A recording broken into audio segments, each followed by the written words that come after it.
YouTube, what is up? We have an interesting question for all you bass heads out there. Is it better to have one subwoofer that handles 1500 watts RMS or two subs that handle 750 watts RMS each? Double the power handling or double the cone area? Which hits harder? And even a better question, which is a better value? Stay with us as we compare one sub versus two in the 1500 watt RMS category. Hey, what's up? My name is Josh. I'm with Breakers Stereo and Performance. Welcome to the YouTube channel that reviews, demos, and goes over the latest in aftermarket automotive accessories like car audio, performance, suspension, and more, because we don't drop stock.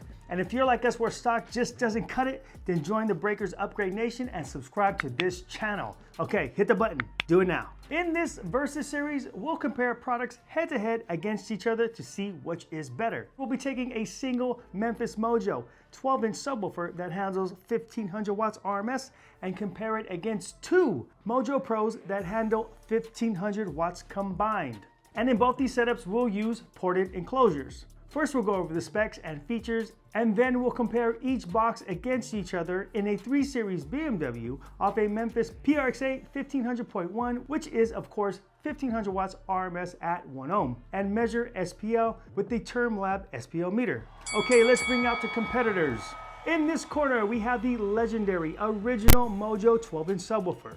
This line has been rattling trunk lids off cars for decades, and this is the most current version of the sub. Infused with Memphis's latest technology, this is one of the best speakers that Memphis has ever made in its long 50-year history. Okay, here are the specs. Selectable 1 or 2 ohm impedance, lightweight polypropylene cone, double stitch folded rubber surround, a vented cast aluminum heatsink.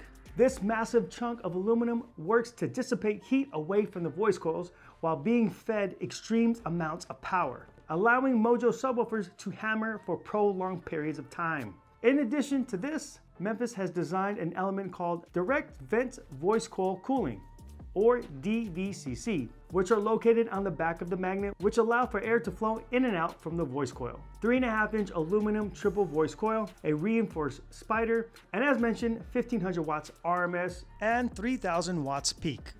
In the seal box, it's recommended to put this in a 1.5 cubic foot enclosure, and the ported enclosure needs 2.5 cubic feet. Next, the new kid on the block and a distant cousin to the original Mojo, the Mojo Pro, made for high SPL output. This line was first introduced last year in 2021 and was designed to take the old school approach to subwoofer performance and output, with a large magnet and a thick, rigid paper cone, also a chunky surround to produce massive amounts of bass. Now, Memphis did incorporate the newer direct vent voice coil cooling design to this subwoofer as well. This subwoofer is not only cost effective, but unbelievably reliable. Okay, here are the specs. Available in either dual 2 or dual 4 ohms. A rigid paper cone with double stitch foam surround, vented die cast aluminum basket, and again, power handling 750 watts RMS, 1500 watts peak. Recommended seal box is 1.5 cubic feet,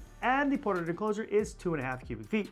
And just so you know, these woofers can be purchased on our website. Just click the link in the description below, and that'll take you directly to each product page. Remember, we do offer many financing options, including no credit check needed programs. So you can get what you want today and pay later. Okay, let's get out there and test these.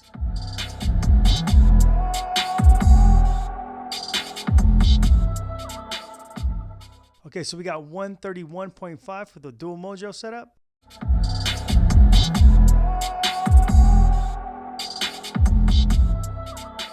And that single Mojo does 135.3. Okay, so let's check out each of these with a 40 hertz test tone.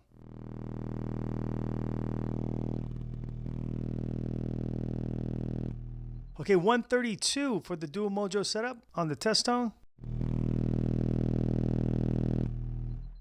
And then 136.5 for the single original Mojo.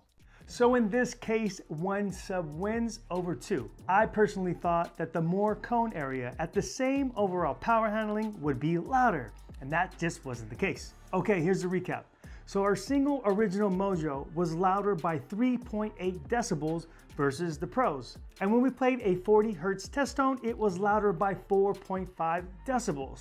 Okay, let's talk about cost. The Mojo Pros are currently priced at $259 each, and a custom box will more than likely cost you about $200 to $250 at your local car stereo shop. So that's gonna cost you about $770 tops. Now the single Mojo with this box costs $1,100. Pretty big difference in price, almost $350. Now, is the extra bass worth it? Now think about this before you answer that question. In a bass system, normally to get an extra 3 dB out of it, you'll either have to double the power or double the cone area. Now that $350 doesn't seem so bad if you think about it that way. Also, another thing to consider is the amount of airspace the two subs would take over that single, which is double that of the single sub. So if you want to preserve trunk space, then you may want to consider this as well. Okay guys, which setup do you prefer? Leave your answer in the comment section below. Okay, that'll conclude this video. To find out more about these products or to purchase them, just click the links in the description below. That'll take you directly to each product page. Remember about our financing. Simply add to cart, pick a financing option, get approved, and we'll send your gear out ASAP. Make sure to look us up for all your aftermarket automotive needs, especially in car audio, but also includes performance, suspension, accessories, and more, because we don't drop stock. Join the Upgrade Nation by subscribing to this channel and make sure to like this video. Okay, I'm Josh with Break Your Stereo on Performance. Thanks for watching, and we'll see you next time.